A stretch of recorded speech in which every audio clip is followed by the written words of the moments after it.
Hello everyone.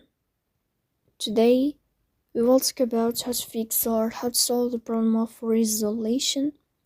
Resolution on the application of DeepSeek. We click on settings. Here we click on apps, default apps, app settings.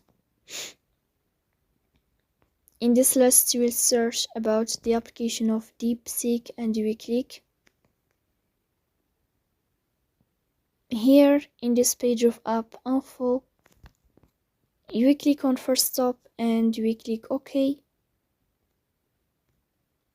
Here you will enter to the window of storage. Then you will click on clear cache. In the end you will turn off your phone and you will restart your phone again to fix that problem. So that's all. Don't forget to support us by liking